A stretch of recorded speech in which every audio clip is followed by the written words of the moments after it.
Welcome to this kitchen. நாம் இப்போ பார்க்க போகிறது சிம்பிளான தக்காளி சட்னி. தக்காளி ஒரு 2 பழம், சின்ன வெங்காயம் ஒரு 100 கிராம், பூண்டு ஒரு 4 பல், கருவேப்பிலை, 2 பச்சை மிளகா, தேவையான அளவு உப்பு, எண்ணெய் ஒரு 3 ஸ்பூன் ஊற்றி சின்ன வெங்காயம் ஒரு 100 கிராம்,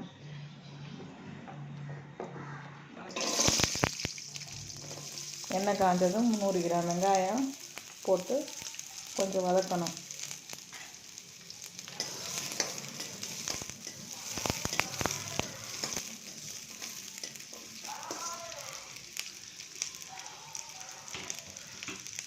வெங்காயம் லைட்டாக வதங்கினதுமே நாம் உரித்து வச்சுருக்கிற பூண்டு ஒரு 4-5 பல் பூண்டு, ரெண்டையும் நல்லா வதக்கணும்.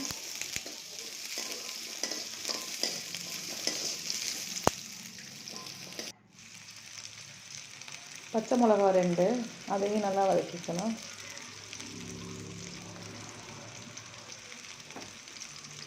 கருவேப்பிலை கொஞ்சம், தேவையான அளவு உப்பு,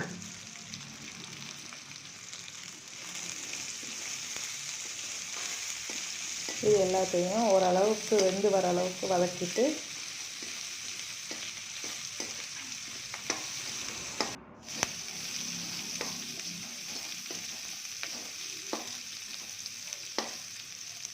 தக்காளி ஒரு 2 பழம்,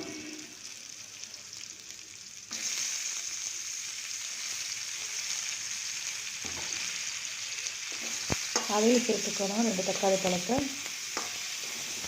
தக்காளி பழம், வெங்காயம் இது எல்லாமே நல்லா ஒரு பச்சை வாசம் போகிற அளவுக்கு வதங்கினதுக்கு அப்புறமா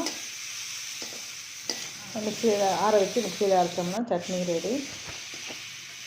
இது தோசைக்கு இட்லிக்கு நல்லாயிருக்கும். இது நம்ம வயசானவங்க, குழந்தைங்க எல்லாத்துக்குமே காரம் இல்லாமல் இருக்கும். இது ஈஸியான சிம்பிளான சட்னி, தக்காளி சட்னி. இதை செஞ்சு பாருங்கள். உங்களுக்கு பிடிச்சிருந்ததுன்னா லைக் பண்ணுங்கள், ஷேர் பண்ணுங்கள், சப்ஸ்கிரைப் பண்ணுங்கள். தேங்க்யூ.